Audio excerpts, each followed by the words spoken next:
Gente, Roberto Guido Biscaro aqui. O telefilme Acredite em Mim, a história de Lisa McVey, é literalmente do canal Lifetime, tá? Mas calma, esse filme ganhou prêmio no Canadá como melhor telefilme, foi muito badalado no Reino Unido, porque assim, embora a gente perceba as limitações orçamentárias, narrativas, artísticas, né, que o canal Lifetime tem, eles trabalham com baixo orçamento, mas a história dele, que é baseada num fato, né, é tão assustadora, tão incrível e tão inspiradora que acho que você poderia considerar relevar alguns defeitozinhos técnicos que possa ter o filme e assistir. Ao final deste vídeo eu vou contar alguns detalhes extras, né, complementares da história.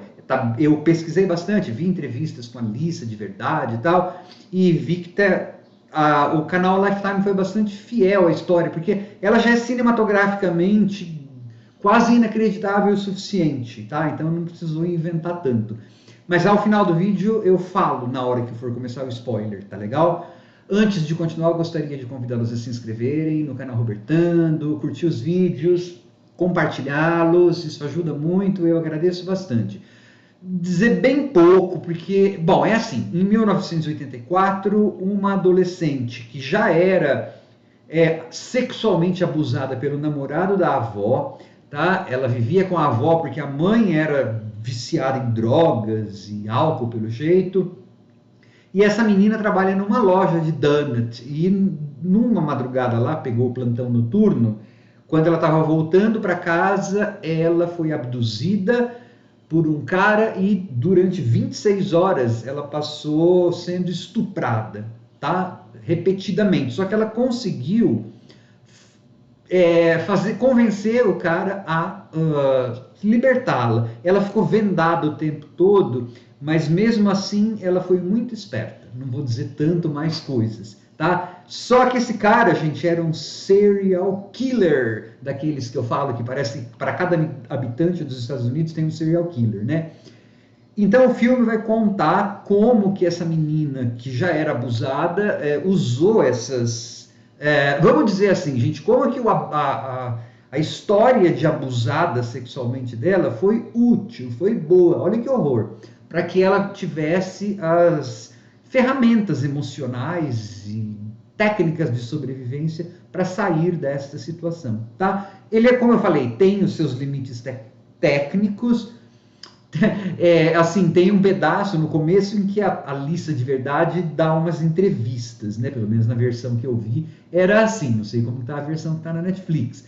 Então tem a narrativa lá, ficcional com os atores, tudo, e a Lisa dá umas entrevistas, a Lisa de verdade. Depois isso some. É que eu falei, típico de canal Lifetime, tá? E ao final conta o destino dessas pessoas, mas não está atualizado. O destino, filme de 2018. Então é assim, é uma história que vale a pena ver, tá? Agora eu vou começar a sessão de spoilers, certo?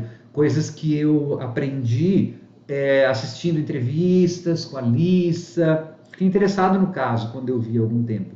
Lendo. Então é assim, essa menina fora abusada sexualmente desde os 2 anos de idade.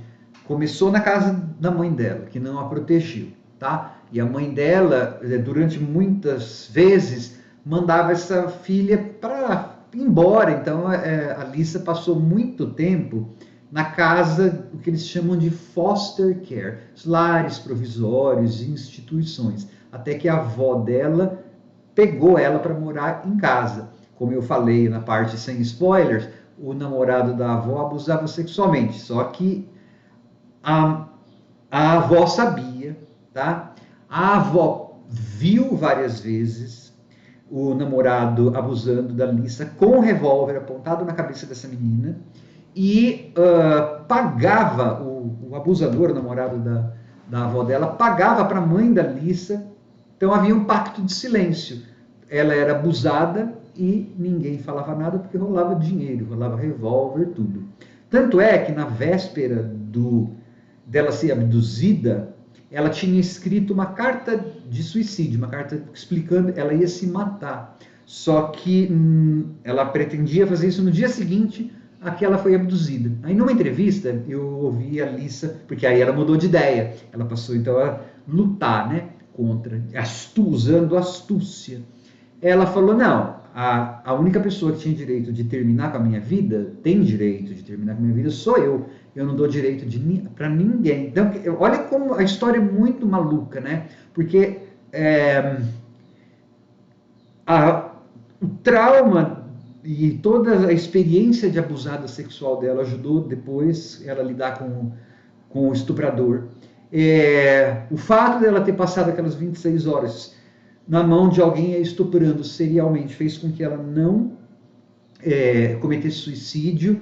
E aí ela conta, então, que ela foi usando da psicologia que ela conhecia dos abusadores. Ela foi tratando eles como se ela fosse uma criança, ou ele, né, o Bob, como se ela fosse uma criança de 4 anos, ela fala. Então, apelando para o lado bobo, para o lado paterno, falando que eu tinha um pai. É o que ela falou no filme, né, que tem um pai doente, mas ela falou que falava como se ela tivesse 4 anos de idade. E aí, como ela aprender em filmes de detetive algumas técnicas, ia deixar fingerprints, impressões digitais, tal, ela foi aprendendo algumas técnicas que ela viu em filmes de detetive. Então, o que ajudou, entre aspas, foi a história de abdução, o estupro que ela já vinha sofrendo, história de detetive. Aí, quando ela conseguiu, né, o bandidão lá, o serial killer, que matou 8 pessoas, tudo, liberou-a, ela falou que a primeira pessoa que atendeu-a foi... Ah, não, aí tem que falar mais uma coisa. Essa parte que a avó dela não acredita, quando ela conta que foi abduzida e estuprada, é verdade. Ela, inclusive, apanhou durante horas, até que aí a ligação foi feita para a polícia. Na polícia, tudo o que a Lisa menos queria era ser atendida por uma detetiva, por uma mulher. Porque é o que ela falou numa entrevista. A minha avó e a minha mãe, que eram mulheres que tinham que cuidar de mim, nunca cuidaram. Então ela tinha problema com mulher. Dá para entender, né? Daí foi uma mulher que não acreditou nela. Diz que a história dela tinha cheia de buracos. Aí é que entrou na história o detetive Larry Pinkerton, que ela diz que deve a vida a ele, que é uma figura paterna. Ele acreditou. E aí todas aquelas coisas que ela falava, que você viu no filme, de ter olhado por baixo da venda, assim, tudo isso ela fez, e ela foi falando para a polícia, ó, ele tem assim, assado, vocês vão lá que tem mesmo as marcas. Aí ela não foi assim, imediatamente virou chefe de polícia. Foi nos anos 90 que ela começou a estudar para ser policial. Ela foi ser policial mesmo já nos anos 2000 e trabalha até hoje. Estou gravando isso em 2022. Ela ainda, pelo menos até 2019, ela estava na força ainda, tá? Com relação ao abdutor dela, ele no filme fala que ele estava esperando a sentença de morte, né? Veio no dia 23 de maio de 2019, esse serial killer foi condenado, foi morto, né, com aquelas injeções letais. Lisa, estava na primeira fileira, vendo, porque pode ver, né, várias pessoas da família, o Larry Pinkerton, o detetive. Eu vi umas entrevistas, ela falando que adorou ter visto, né, que dá para entender, né, gente, tanto que ela passou, e que ela falou, não, queria que tivesse sido mais dolorido, tudo. Ela perdoou, mas ela acha que ele devia ter morrido mesmo, tá? E olha para vocês verem quanto tempo que demora até a sentença dele foi dada em 1985. Ele só morreu mesmo em 2019. Então, quando vocês virem em filme alguma coisa ficcional, né, o cara é sentenciado à morte hoje, dali a 2 meses, sei lá quanto, morre, não é assim que funciona na vida real. Nos estados onde há sentença de morte, às vezes as pessoas ficam no corredor da morte, no caso dele, 35 anos. Ele apelou para o Supremo mais de uma vez, né, até que ele morreu, tá? Essas são as descobertas que eu fiz depois de ter visto o filme. Tchau.